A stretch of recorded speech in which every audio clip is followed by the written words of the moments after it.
Hello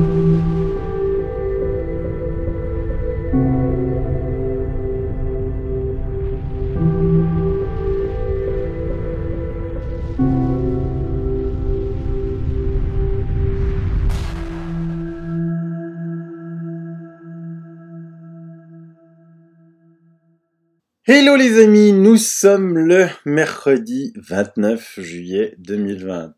Et donc après avoir passé 2 émissions avec des invités, avant-hier avec Nadine et hier avec Carlo, je me rends compte que complètement dépassé par l'actualité, quoi. C'est-à-dire qu'en fait, si j'avais le temps, je pourrais vous faire 3 émissions par jour avec tout ce qui se passe en ce moment.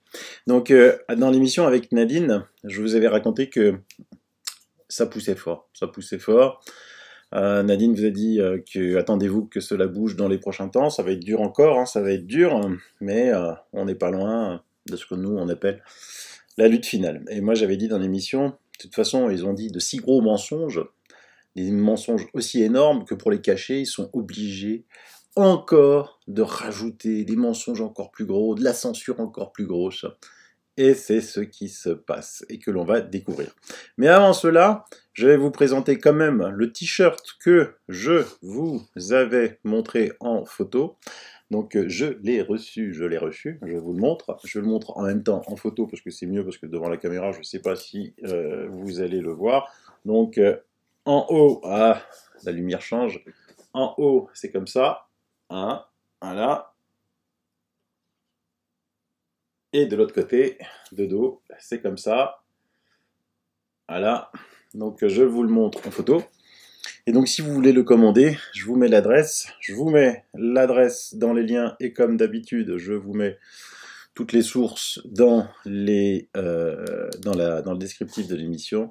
Donc vous voyez, c'est t-shirtnon@gmail.com. Vous serez en relation avec Muriel.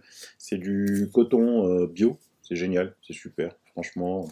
nickel, super belle qualité, très doux à porter, je pense que ça fait de l'impact, c'est une autre forme de pouvoir repasser des messages. Donc, qu'est-ce qui s'est passé? Il s'est passé que hier matin, sur mon mur Facebook, alors je sais que vous êtes nombreux à ne pas être sur Facebook, hein, mais moi j'y fais rien. Le matin, je lis la presse, hein, j'ai pas le temps de faire des vidéos. Hein. Et donc, hier matin, je mettais, comme annoncé avec Nadine Touzeau dans ma dernière émission, cela bouge. USA, 27 juillet, des médecins US réunis à Washington DC informent le peuple américain qu'il existe un traitement efficace, hydroxychloroquine, azithromycine et zinc. Vous le savez maintenant, c'est le protocole du Dr Raoult, mais surtout aux États-Unis du Dr Tselenko, que je vous présente depuis longtemps, qui a des résultats juste extraordinaires. Il fustige la campagne de désinformation des médias fake news, ce que je vous raconte depuis des mois. À quand, chez nous, que l'on en finisse avec ces médias aux ordres de Big Pharma? Ce que je ne savais pas, évidemment, quand j'ai posté cela, c'est que l'impact énorme qu'a eu cette vidéo, elle est devenue virale. Alors si je prends dans l'ordre, nous avons, je vous mets des articles, vous allez voir. Trump a été, parce que c'est de la cible, c'est toujours Trump, hein, Trump a été interrogé sur une vidéo qu'il a partagée sur Twitter et qui est devenue virale sur les plateformes. La vidéo a ensuite été étiquetée comme contenant des informations trompeuses et a depuis été retirée. Et on dit, il n'y a pas de médicament approuvé par la FDA, vous savez, la FDA, l'équivalent de notre Haut Conseil scientifique, géré par le docteur Anthony Fauci pour le coronavirus qui a infecté plus de 16 millions de personnes dans le monde et tué au moins 650 300 personnes, blablabla. Ensuite, si on lit plus loin, donc l'hydroxychloroquine, blabla, est connue pour avoir des effets secondaires graves, notamment une faiblesse musculaire et une arythmie cardiaque. Donc quelque chose qui était en vente libre chez nous depuis le 12 janvier, depuis 50 ans, eh ben, elle était connue pour avoir des effets secondaires graves. Donc moi je vous propose que tous ceux qui ont pris du Plaquenil pendant des années, bah, on se réunisse, on dépose plainte devant l'agence de médicaments parce qu'ils ont tué des gens, puisque ça a laissé des effets secondaires graves. Vous voyez le mensonge? Le médicament générait de l'excitation plus tôt dans l'année après une poignée de petites études. Alors, vous voyez, des petites études style des études de rien du tout, quoi, suggérant qu'il pourrait être bénéfique, en particulier lorsqu'il est combiné avec un antibiotique. Trump en a fait la promotion comme traitement potentiel du virus et a déclaré qu'il l'avait utilisé comme mesure préventive contre la maladie. Cependant, plusieurs études plus importantes, plus grosses, celle-là, ont montré que le médicament n'était pas utile et causait des problèmes cardiaques chez certains patients. Aïe, aïe, aïe, aïe, aïe. Donc ça, pour les nouveaux abonnés, il faut tout reprendre, hein, chez moi. Bon, désolé si vous arrivez. Hein. Par exemple, une étude publiée dans le New England Journal of Medicine a révélé que l'hydroxychloroquine n'était pas meilleur qu'un placebo pour prévenir les infections à coronavirus. L'étude, le premier essai randomisé contrôlé par placebo considéré comme le gold standard, la référence, vous voyez les mots qu'ils utilisent, gold standard, en sciences, a examiné 821 personnes aux États-Unis et au Canada qui avaient été exposées au coronavirus.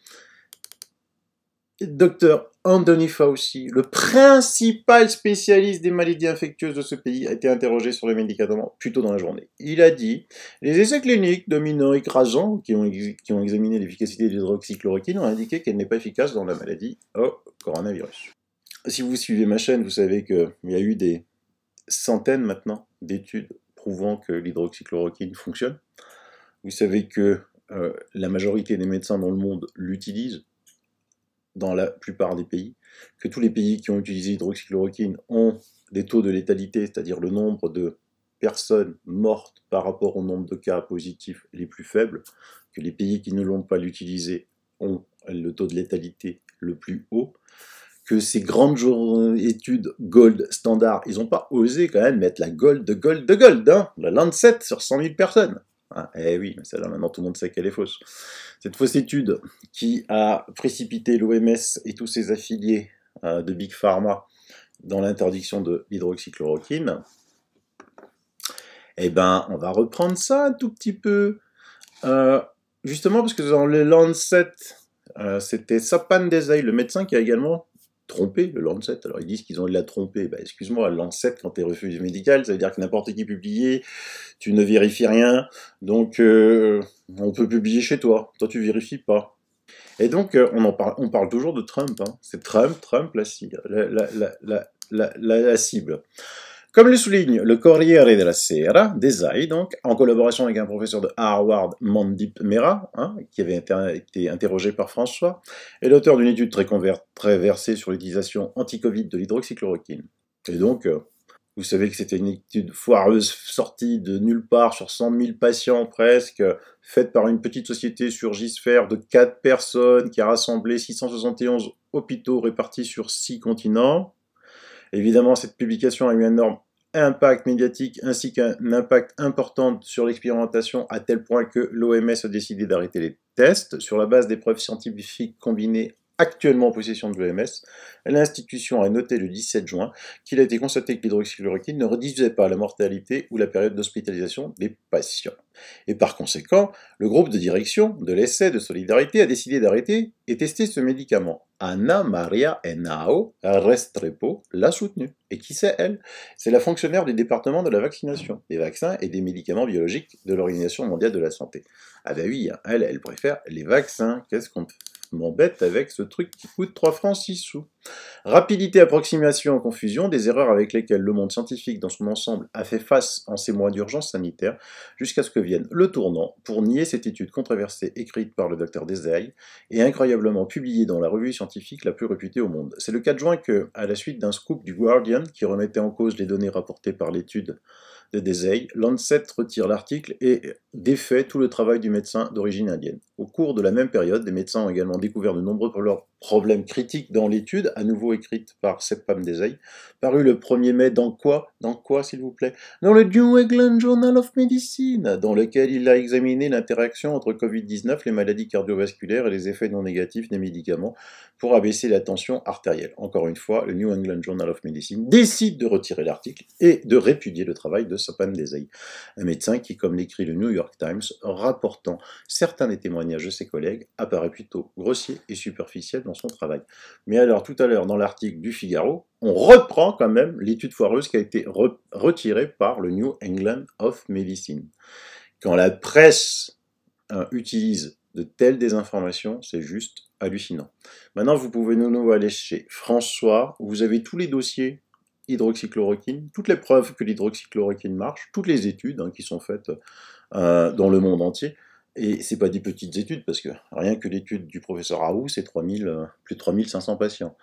Il y a d'autres études en Inde, dans le monde entier. Maintenant, l'hydroxychloroquine marche, ils ne veulent pas qu'elle fonctionne. Mais les faits sont là, les faits sont têtus. Et eux, il faut qu'ils continuent dans ce mensonge. Parce qu'ils ne peuvent pas dire, oui, l'hydroxychloroquine marche, parce que la catastrophe pour eux, elle est monumentale. Oui, mais elle marche quand même. Et donc, des médecins courageux maintenant disent stop. Je vous avais présenté dans cette émission Médecins complotistes, les Allemands qui sont montés au créneau. Il faut absolument regarder cette émission. Donc les Américains ont fait de même. Et donc évidemment, c'est la revue Breitbart qui l'a publié, cette vidéo, en premier. Ce qui est marrant, c'est que évidemment, on traite tout de suite de Breitbart d'extrême droite. Donc, comme argument en face, qu'est-ce qu'ils ont? Des complotistes. T'es d'extrême droite, t'es antisémite, t'es raciste, c'est tout ce qu'ils savent dire. Et donc, aux surprises, Facebook, Google, donc YouTube, donc Google, Twitter, ils ont non seulement censuré cette vidéo de partout, de vraiment partout, mais le pire du pire, c'est qu'ils ont un site internet, ces Américains, c'est American Frontline Doctors, alors les docteurs qui sont vraiment au front, quoi.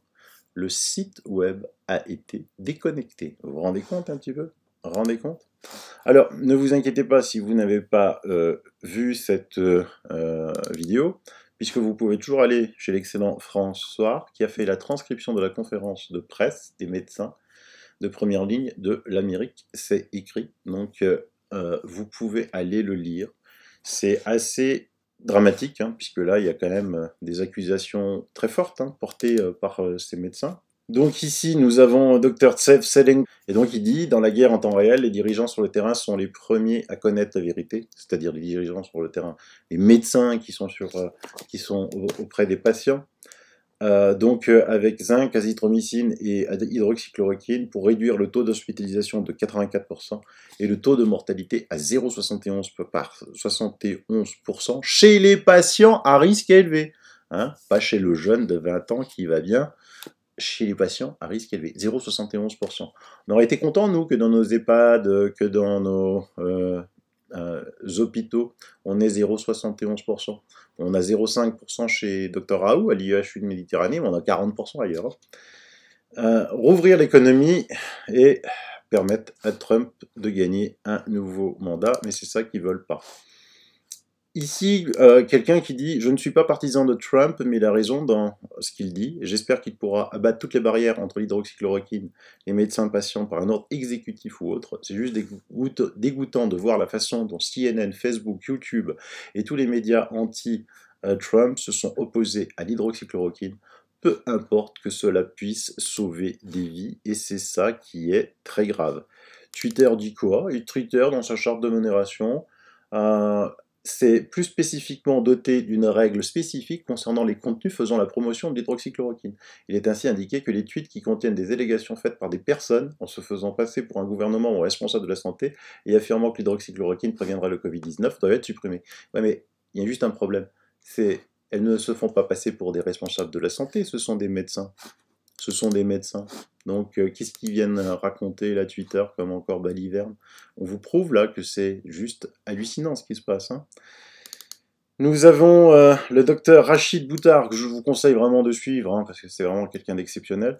Pourquoi une vidéo avec des médecins de première ligne traitant de cette plandémique, c'est-à-dire le plan, est-elle censurée? Ne voulons-nous pas la vérité, ou la vérité n'est-elle pas assez pratique? Si vous ne pouvez pas expliquer pourquoi une vidéo de médecin traitant de cela a été supprimée, ça devient grave. Nous avons une des médecins qui a dit « Fauci, le docteur Fauci, vous mentez. Tu le sais, les Américains meurent et vous jouez avec la roulette russe, avec leur vie. » Et ça, c'est plus possible, quoi. C'est plus possible. Et nous avons l'excellent James Todaro, donc un des médecins aussi très suivi sur Twitter, qui a été interviewé du reste par François, Notre vidéo a été retirée par Facebook et YouTube hier soir, surprise, surprise. Vous savez quelle vidéo YouTube est encore en place depuis 2 mois? La vidéo avec le fondateur de Surgisphère, celui dont je vous parlais tout à l'heure, Sapan Desai, sur les résultats de la fausse étude Lancet que l'OMS a immédiatement approuvée par erreur. Un truc de fou, c'est un truc de fou. Je viens de terminer une excellente réunion, donc finalement ils ont été convoqués, tous ces médecins, par le vice-président Mike Pence. Nous faisons tout pour redonner aux médecins le pouvoir de la médecine. Les médecins du monde entier devraient pouvoir prescrire l'hydroxychloroquine sans répercussion ni obstruction. Et le mot de la fin doit absolument être revenu à James Todaro, qui dit « Si vous êtes médecin et que vous êtes d'accord avec la censure et le blocage des ordonnances d'hydroxychloroquine, tout ce que vous dites, c'est que Facebook, YouTube, Twitter et le gouvernement devraient contrôler la façon dont vous traitez les patients. » Non mais, pour qui ils se prennent, là, Facebook, YouTube et Twitter? Ils sont plus forts que des médecins. Ils ont vu des malades. Ils savent que l'hydroxychloroquine ne marche pas. Ils ont vu que le réseau social Cerveau, qui est composé de 800 000 médecins, a traité majoritairement les patients dans le monde à l'hydroxychloroquine. Ils veulent quoi, remettre en doute l'infectiologue numéro 1 au monde, le docteur Raoult. C'est quoi? Qu'est-ce qui se passe? Vous vous rendez compte? Mais il y a encore des gens qui dorment et qui voient pas ça. C'est juste pas possible, quoi. On censure des médecins. On censure des médecins. Alors, non content de cela, j'ai écrit ce matin, après les États-Unis, l'Allemagne, des médecins se réunissent et dénoncent la manipulation. Cela bouge de partout dans le monde, comme on l'avait dit avec Nadine Touzeau. Ils ont été trop loin dans leurs mensonges. Et à quand une réunion identique de médecins en France pour dénoncer ces mensonges? J'avais dit que je suis prêt à financer et organiser la conférence. On ne peut plus se taire. Et donc, on apprend à partir de 16 minutes que si on est vacciné contre la grippe, on peut être positif au test. Et donc, c'était une réunion qui a eu lieu en Espagne. Ouf, l'Espagne bouge. Mais regardez, donc ça j'ai publié ce matin, et ben cette vidéo a été supprimée, car elle ne respectait pas le règlement de la communauté YouTube. Alors quel règlement? C'est des médecins qui parlent et qui sont en conférence. Il y a un règlement dans YouTube qui dit que les médecins n'ont pas le droit de parler. Et donc, elle est encore là. Si pour les Espagnols, vous regardez, c'est Nous Médias Official. Donc ici, c'est cette conférence qui a réuni beaucoup de monde. Et vous voyez le monsieur là, entouré à droite, c'est le monsieur qui était là au centre dans mon émission d'avant-avant-hier, Réseau AQ. Alors, à propos de ça, quand j'ai posté cette émission, j'ai des trolls qui sont arrivés en disant, parce qu'ils affirment beaucoup de choses, hein, attention, souvent vous me dites oui, mais Sylvano, on a dit ça, on a écrit ça. Non, mais vérifiez les sources, hein, moi je peux pas tout vous vérifier. Là, il y a des trolls qui sont venus en me disant que c'était pas des médecins, que c'était des acteurs, que ça n'existait pas cette organisation, que c'était du fake, que c'était du cinéma. Vous vous rendez compte s'ils sont capables de dire comme mensonge? Donc l'acteur de cinéma, ben, il est invité par d'autres médecins, hein. Voilà, en Espagne. Et donc moi j'ai heureusement sauvegardé les vidéos. Donc ben, je les ai passées à François. J'espère que François va pouvoir faire le travail de traduction de ce qui s'est passé de la même façon qu'ils l'ont fait pour la conférence avec les Américains. La bonne nouvelle dans tout ça, c'est que malgré leur censure, c'est que la vidéo a été vue plus de 35 millions de fois. Ça, c'était une information que j'avais à midi. 35 millions de fois. 35 millions de fois. Donc à force, vous savez, quand tout le monde censure, tous les médias à l'ordre de l'État profond et anti-Trump, qui sont anti-Trump dans le monde, hein, partout, tous les médias français, qui sont financés par Bill Gates, qui sont financés par l'État français, ça commence à se voir. Ça se voit, donc les gens ils se disent mais attends, comment c'est possible? Donc François fait vraiment un travail extraordinaire, hein. Ce serait bien que vous souteniez François. Je n'ai pas l'habitude de vous demander grand chose, hein. Ça c'est pas pour moi en plus, c'est pour François. Soutenez-nous, lisez-nous, c'est tout ce qu'il demande. Et en plus, ils vous font gagner une maison. Ils sont vraiment super, ils font vraiment un travail de fou. Vous avez des pépites dans François. Si vous devez avoir une seule source d'information, vous pouvez en avoir plusieurs, mais il y en a une, ce que je veux dire que vous devez avoir, c'est vraiment François, parce que c'est génial. Alors j'aimerais bien que aussi les médecins en France se réveillent, hein, et fassent des réunions comme ça. On va voir comment on va pouvoir organiser ça. Moi je me sens très investi pour pouvoir le faire. Parce que c'est pas possible. C'est pas possible de continuer à se faire diriger par les GAFAM, parce que là, on se dirige vers le monde rêvé de Bill Gates, du nouvel ordre mondial, et de la surveillance, quoi. Ça commence comme ça, hein. Quand on vous parlait de censure, certains n'y croyaient pas, bah là, la censure, elle est à la face du monde. à la face du monde. On censure des médecins. Ça veut dire quoi? Que demain on censure des avocats, après-demain on censure les juges. Qu'est-ce qui se passe là? Puisqu'on est chaud, je vous montre comment il y a des fake news de partout. Dans les médias, dans la presse, c'est pour ça que je vous dis que c'est des fake news. Vendredi, lors du traditionnel point presse tenu par le SPF Santé, on est en Belgique ici, le porte-parole interfédéral Boudjine Kadri a annoncé qu'une fillette de 3 ans et une adolescente de 18 ans avait succombé au coronavirus ces derniers jours. Le père de la petite fille me dit non, elle n'a pas été emportée par le Covid, il l'a accompagnée, ce que je vous dis aussi depuis très longtemps, le Covid ne tue pas, on meurt avec. Et donc qu'est-ce qui s'est passé? En fait, la fillette, décédée aux cliniques universitaires Saint-Luc, souffrait d'une maladie à risque. Elle était atteinte d'amyotrophie spinale, une maladie neuromusculaire d'origine génétique, explique le papa à Sud Presse.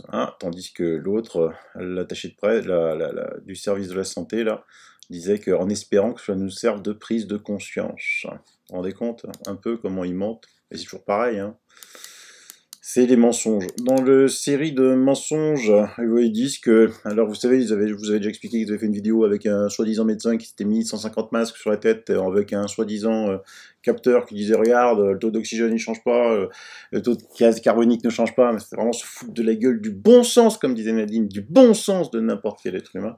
Ici, il y a un type, un doctor, runs 22 miles, 35 km, avec un masque, et il dit que... il voit aucune différence. À votre avis, c'est possible ça? Écoutez, moi je vous propose, mettez un masque et faites courir, enfin courez pas autant que lui parce que vous allez mourir. Et donc il dit ça, voilà, Tom Lawton, il dit le masque le protège. Ouais, sauf que Tom Lawton, vous savez qui c'est? Non, c'est lui. Et lui, vous savez qui c'est? Tom Lawton? C'est un triathlète de niveau mondial, 11 compétitions, dont 8 championnats d'Europe et 3 championnats du monde. Sa dernière compétition, championnat du monde de triathlon en septembre 2019, 3,8 km de nage, 180 km de vélo, 40 km de course. Il a toujours fini dans les 20 premiers sur des milliers de participants. Les médias se gardent bien de dire, et on comprend pourquoi. Cet article prouve une seule chose, un super athlète de niveau mondial peut en effet courir 35 km avec un masque sans problème. Cela nous prouve rien d'autre, ne vous faites pas avoir, et donc en plus, on sait strictement rien s'il l'a fait, parce qu'il a été filmé pendant 35 km. Tout ce que je sais, c'est que c'est un gros menteur, un énorme menteur, et c'est vraiment désolant de voir ça en ce moment, un petit peu partout. Sinon, dans les masques, regardez, j'ai à côté de chez moi, là, au Bernay, une petite ville, dépistage gratuit, RT-PCR, financé par l'ARS, préfet du Bas-Rhin, l'assurance maladie, la ville de Bernay, Biogroupe, franchement, alors là... Ah non, c'est biologie médicale, d'accord, c'est pas le bio, j'ai cru que c'était un magasin bio. Et évidemment, Leclerc à la botte, qui est là pour mettre ce truc. Donc évidemment, on dépiste maintenant de partout, alors qu'on aurait dû dépister avant. Donc, quand on avait besoin de masque, il n'y avait pas besoin de masque. Donc on allait dans les hypermarchés bourrés de virus sans masque, parce qu'on nous disait que c'était pas la peine. On disait que les tests ne servaient à rien, alors que l'infectiologue numéro 1 au monde disait de tester, alors que la Corée du Sud disait de tester, que même l'OMS disait de tester, nous on disait non, pas de test. Mais maintenant on teste. Il n'y a plus de Covid, il n'y a plus rien, on teste. Donc c'est peut-être pour ça que la vidéo des Espagnols a été censurée, parce qu'ils disent que les gens qui ont eu le vaccin de la grippe seraient positifs au test. On verra, on va la faire traduire, parce que moi j'ai pas l'espagnol, je ne le maîtrise pas. Hélas, par contre, si on parle de vaccins, Robert Kennedy Jr. met en garde contre les vaccins expérimentés Covid-19 à marche forcée chez les enfants. Il y a eu son face-à-face à la télé. Le vaccin Moderna, qui est le candidat principal, c'est celui-là qu'ils veulent qu'il gagne, a complètement ignoré les tests sur les animaux. Ils sont fous des animaux. On a des humains. A expliqué Kennedy en participant à un débat en ligne sur les vaccinations obligatoires avec le confident de longue date du pédophile décédé Jeffrey Epstein, Alan Dershowitz. Donc on lui met en face le compagnon de Jeffrey Epstein. Kennedy a également expliqué comment le test du vaccin Moderna a été effectué sur 45 personnes.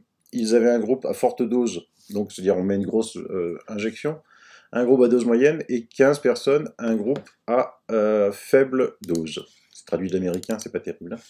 Dans le groupe faible dose, l'une des personnes était si malade à cause du vaccin qu'elle a dû être hospitalisée, a-t-il déclaré. Donc c'est 1 sur 15, c'est pas 1 sur 150 000. c'est 6%. Dans le groupe à dose élevée, 3 personnes sont tombées tellement malades qu'elles ont dû être hospitalisées. C'est 20%. Kennedy a noté qu'ils vont de l'avant et fabriquent 2 milliards de doses de ce vaccin, malgré les divers problèmes liés au processus. Ils utilisent ce qu'ils appellent des critères d'exclusion, a déclaré Kennedy. Ils ne donnent ces vaccins que dans le cadre de ces tests qu'ils font aux personnes les plus en bonne santé. C'est quoi les caractères d'exclusion? Eh bien, si vous regardez ces caractères, vous ne pouvez pas être enceinte, pas de vaccin, pas en surpoids, pas de vaccin. Bah, les États-Unis, pas en surpoids, il ne reste pas grand monde.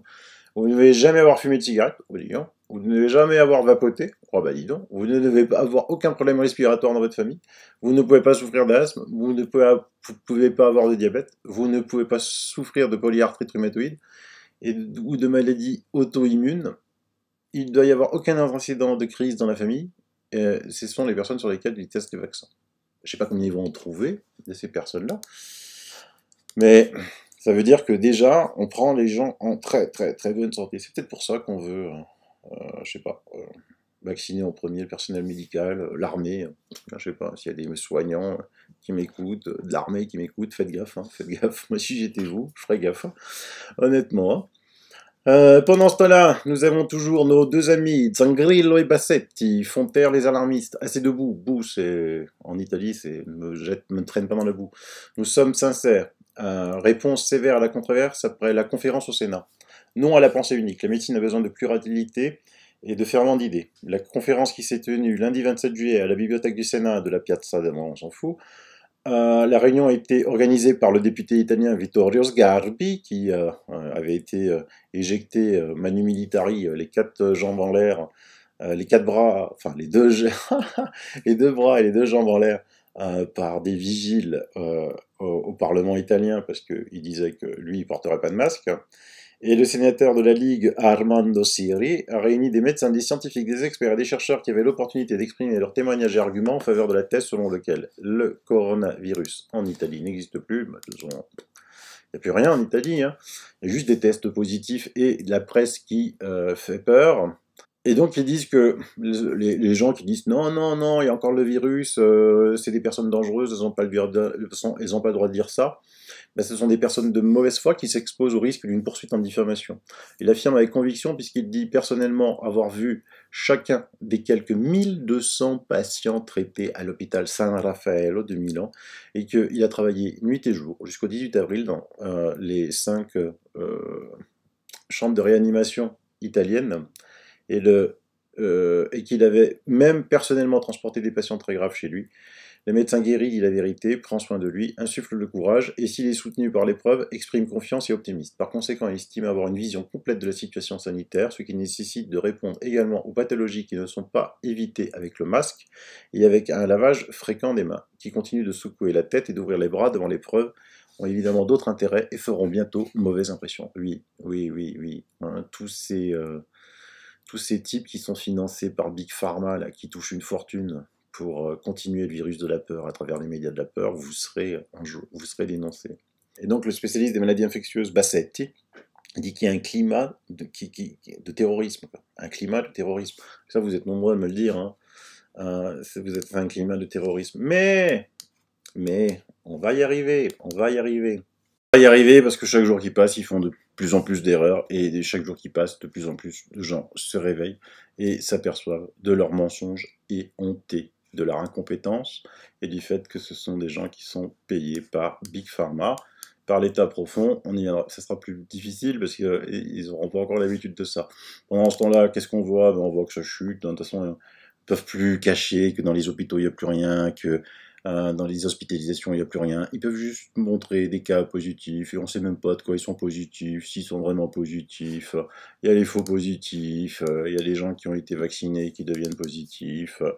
Voilà. Et tous les jours qui passent, on a des informations. Je vous avais montré comment on trichait au Brésil, je vous ai montré comment on trichait aux États-Unis, en Floride, je vous ai montré comment on trichait en Angleterre. Regardez, maintenant ça vient de tomber pour le Québec, quoi. Hein. Pour le Canada, pardon. Pour le Québec. 23 juillet, vers la fin de la semaine dernière, l'Institut national de santé publique du Québec a révisé de façon importante ces données concernant l'ampleur du Covid-19 au Québec. Or, ces changements importants sont passés relativement inaperçus. Ah ben oui, mais qui en parle? Qui en parle? Dans cette mise à jour, le pourcentage des cas actifs est passé soudainement de, tenez-vous bien, 44,4% à 6,1. C'est pas, on s'est un peu trompé, 44,1, on est à 41,2, non, 44 à 6,1. Celui des guérisons, il disait qu'il y avait 45,6% de guérison. Il est passé à 87,7%. Celui des décès, de 10 à 6. Clairement, les données doivent être mises à jour de façon plus fréquente. On peut se demander depuis combien de temps répétait le nombre de cas actifs au Québec qui était à des années-lumière de la réalité. Observe Gaël Campan, économiste senior à l'IUDM. Effectivement, le nombre de cas actifs a chuté de plus de 94% lors de la modification des données. Un climat de peur peu propice au débat rationnel est alimenté par des données qui manifestement n'étaient plus bonnes. Il faut faire nettement mieux à ce chapitre. Ouais, attends, mais c'était fait exprès. Mais c'est bien, au moins maintenant vous l'avez trouvé. Voyez un peu. C'est ce que je dis depuis, je sais plus, il faudra que je regarde. On m'a demandé de refaire une vidéo compilant tout ça pour ceux qui s'éveillent un peu en retard. Ouais, mais c'est du boulot, quoi, hein, c'est franchement du boulot. S'il y a un youtubeur qui veut le faire, garantit le succès sur sa chaîne, hein, franchement, parce que moi je suis libre de droit.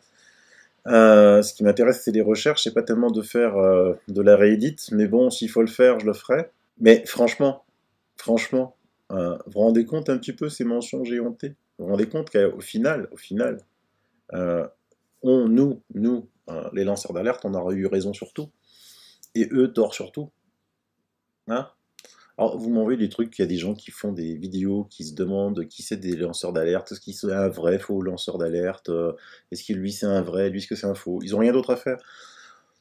Franchement, ces gens-là ne m'intéressent pas du tout, quoi, hein. Je pense que c'est... Non, écoutez, je vais même rien dire, ça sert à rien.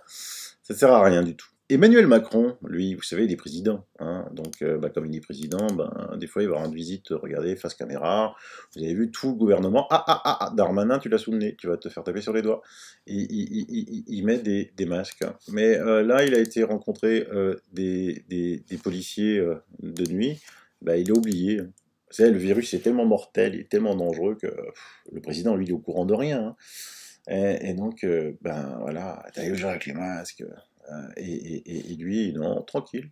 Non, le masque dans les mains, tout ce qu'il faut pas faire, oui. Parce que là, maintenant, s'il l'a dans les mains, il faut qu'il le jette ou qu'il le lave si c'est injetable.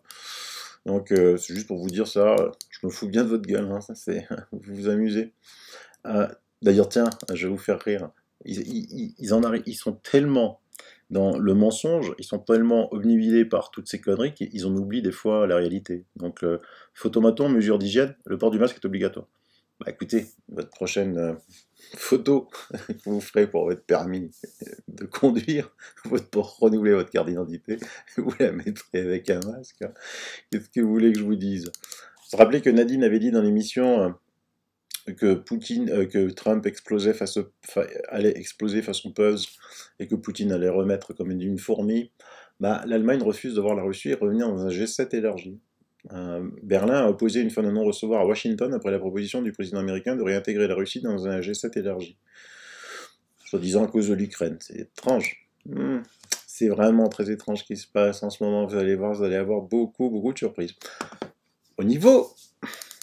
vous savez que Macron a refait son gouvernement, il y a eu le nouveau ministre, hein, mais les secrétaires d'État n'étaient pas encore nommés. Et donc, est-ce que vous connaissez le secrétaire d'État à la ruralité fraîchement nommé? Ouais, il s'appelle Joël Giraud. Ah ouais. Et Joël Giraud, qu'est-ce qu'il disait? Il avait posé une belle question quand même au journal officiel le 12/11/2013. Il dit... Monsieur Joël Giraud attire l'attention de Monsieur le ministre de l'Écologie, du Développement durable, de l'Énergie sur les phénomènes de chemtrails et la géo-ingénierie. Un certain nombre d'articles sont parus dans des revues scientifiques spécialisées ayant trait aux mystérieuses traînées dans le ciel, plus connues sous le nom de chemtrails. Plus récemment, la conférence du collectif Skyguards, qui s'est tenue à Bruxelles le 9 avril 2013, a rendu ses conclusions et a présenté au Parlement européen une pétition afin de faire cesser les éponges aériens clandestins dans le ciel.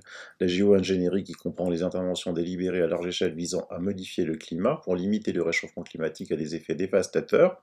Des milliers de témoins peuvent dénoncer des traînées d'avions dans le ciel qui se développent d'un horizon à l'autre, s'élargissent et fusionnent jusqu'à couvrir le ciel d'un nuage artificiel. En effet, officiellement, ces traînées sont considérées comme des traces de condensation laissées par des avions, mais les scientifiques qui ont étudié la question mettent en avant le fait que les traces de condensation sont identifiables à des altitudes élevées de l'ordre de 10 000 mètres et que celle-ci se résorbe rapidement alors que les chemtrails apparaissent à des altitudes plus basses entre 2000 et 5000 mètres et s'estompent très lentement. Certains émettent l'hypothèse qu'il s'agirait là d'épandage de produits chimiques provoquant d'ailleurs des maladies respiratoires chez les populations survolées et que les appareils concernés sont des avions militaires sans aucune identification possible, écartant ainsi la piste des appareils civils qui ne seraient donc pas concernés par ces traces. Aussi, il lui demande de bien vouloir lui faire savoir si des études ont été diligentées par le gouvernement afin de lui porter des réponses précises aux questions légitimement posées.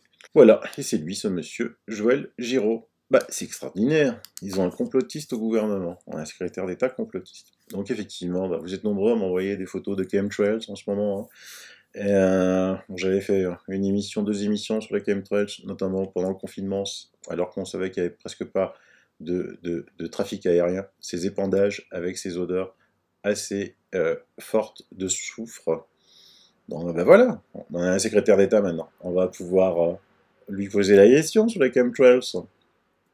Voilà, cette émission est finie. Moi j'aimerais bien avancer sur le dossier de se réunir. Demain ici on va annoncer des températures de 41 degrés en température ressentie. Bonne chance à ceux qui portent des masques. Je vous dis à demain. Bye bye. Bisous.